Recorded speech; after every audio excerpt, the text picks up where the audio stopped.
more time Russia has to regroup and produce more weapons and equip their soldiers, the less opportunities Ukrainians have to have a quick and decisive victory. That's why it is important that the Western assistance come in place right now so that by springtime, Ukrainian army is better prepared to launch a counteroffensive.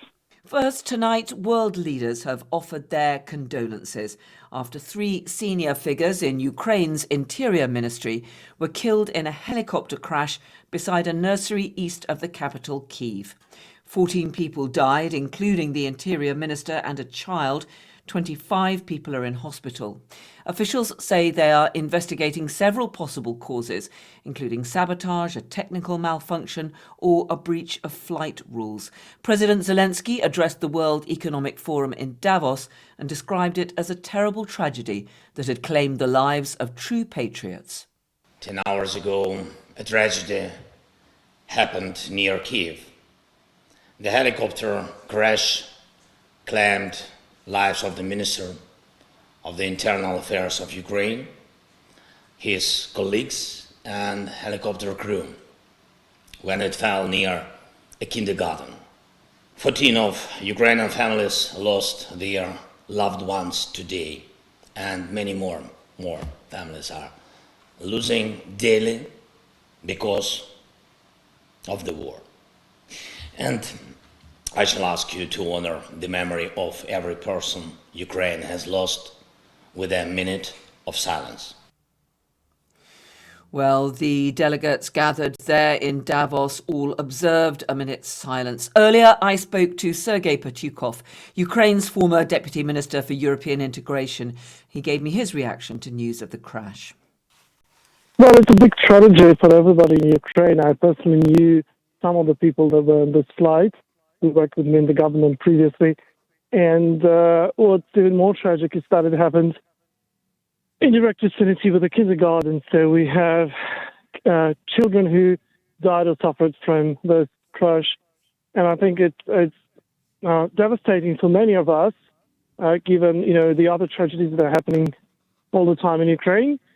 And of course, this is an incident that has to be investigated. Everybody really wants to know whether there's any external cause to that, or is it a mistake of a pilot or some other reason, and make sure that this does not happen again.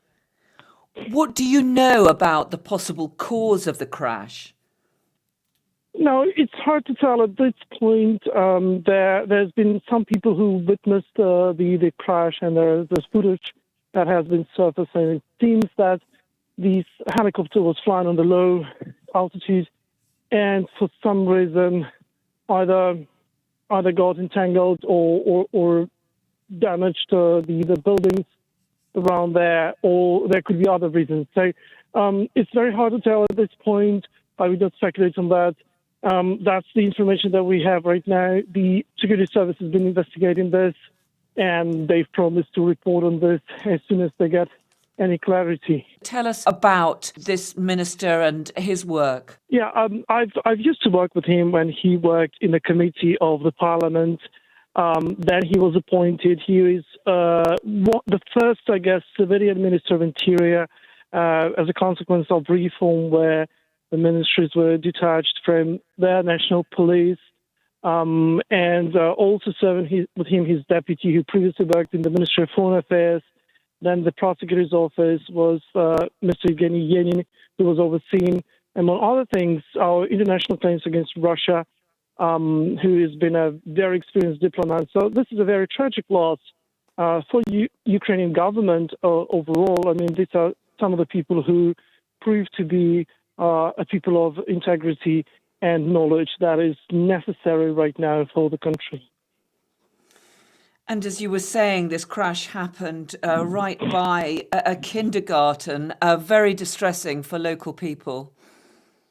Absolutely. It's been reported there was a morning where people were bringing the children to the kindergarten. So some of them rushed straight away from this crash site and managed to save their lives and their children, but not everybody was that lucky.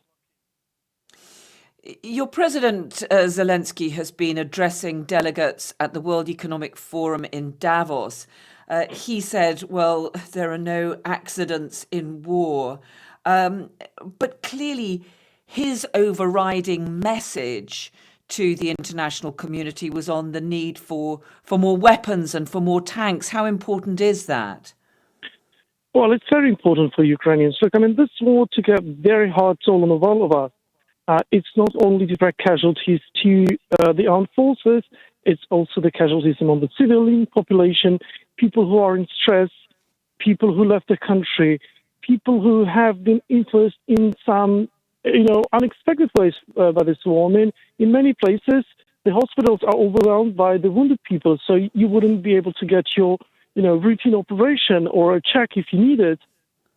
Don't forget about the psychological effect that it has on many people in Ukraine. So I think he's right in saying that this is not just an accident. It's just a direct consequence of this war, which we all are feeling on us and our families. So ending this war will end, the suffering of many, many people, sometimes even, far away removed from the front line, who are suffering because they have someone close to them or relatives or family or friends being endangered, living in the occupied territories. I think this is the message that he was trying to send to the world. And unfortunately, with Russia not willing to negotiate, providing more weapons to Ukraine and helping us to have a decisive victory in defending our country and pushing the Russians away from our territory is the shortest way and easiest and shortest way to peace and stability in the region. Yeah, we've got this big conference coming up on Friday where many of the NATO allies will be considering further support. How vital is it for Ukraine as we head towards the spring and the fears of a renewed offensive that you get more weapons, more support from NATO and the allies? It's crucial because the coming spring, we will see either the counteroffensive by Ukrainian armed forces to regain the territories controlled by Russia, or a widespread and massive offensive by Russia, because the current situation is not stable and is serving no one's interest, I would say.